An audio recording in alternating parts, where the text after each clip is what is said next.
Perhaps we're going to go across and talk about inflation. Yeah, I think that is fair enough. CPI inflation has fallen to a record low of 0.3% in January, down from 0.5% in December. The Bank of England Governor Mark Carney has warned of good deflation on the way later this year.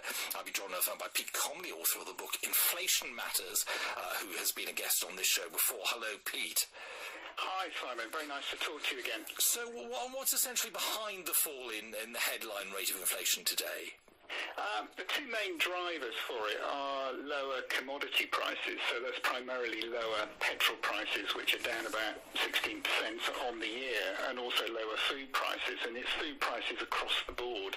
So it isn't just vegetables like it was at Christmas. We've got lower milk prices, bread prices, sugar prices, egg prices. There's a whole load of things that are driving it down, and it isn't just that. There's other things in the supermarket. Beer prices, bizarrely, seem to be something that, according to ONS, is down -7% this month. So that's interesting. Presumably, it's the supermarket price war that's having the biggest effect. I can't say I've noticed the price of beer in a pub going down. No, it's not in a pub. It's in off-licenses supermarkets where it's down.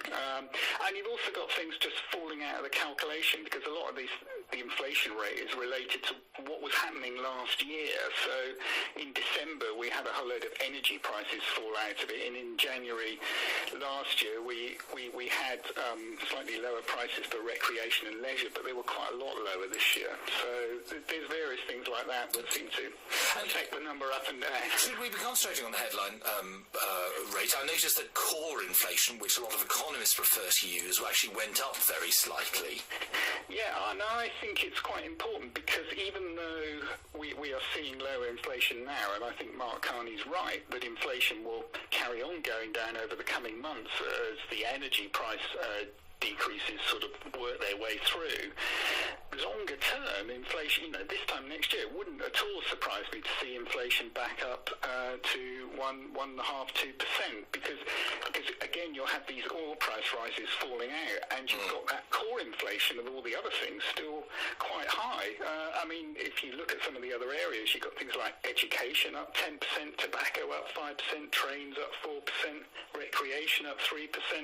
There's a whole load of other areas that are still increasing quite fast, and of course we've got house prices, which admittedly is not in CPI, but it is in RPI, and they're up 10%. So there's a whole load of other factors that once we get through these commodity price rises, I think will cause the index to come back up again. Well, we're hoping to get a few months at least for hard-pressed consumers to feel a little bit better off, because clearly fuel and supermarket prices are quite important. So presumably this is good news for consumers, at least temporarily. I think it is good news for consumers, and clearly at the moment there's some evidence that people are maybe getting better pay rises than inflation, but I think the slight problem with a lot of the arguments I've seen presented is that they're comparing wage rises as they were in the last quarter of 2014 with inflation as it is now, and I wouldn't be at all surprised to see wage rises decline back down below 1%. After all, if you're going to negotiate with your employer for an annual wage rise, he's going to turn around and say, look, inflation's 0.3%. What pay rise, really?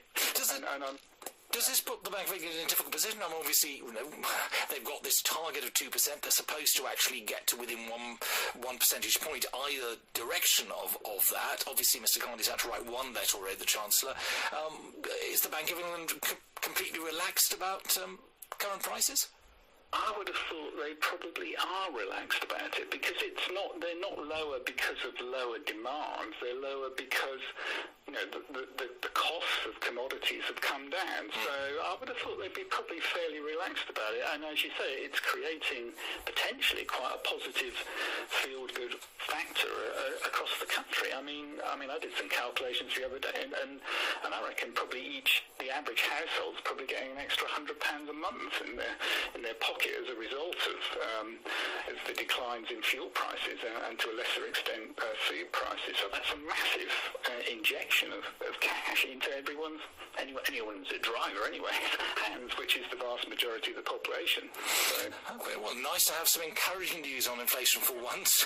Yes, that's right. I've no doubt economists will tell us it's extremely bad news very soon, but Pete Comley, author of the book Inflation Matters, thank you very much for the moment, Pete. You're welcome. All right.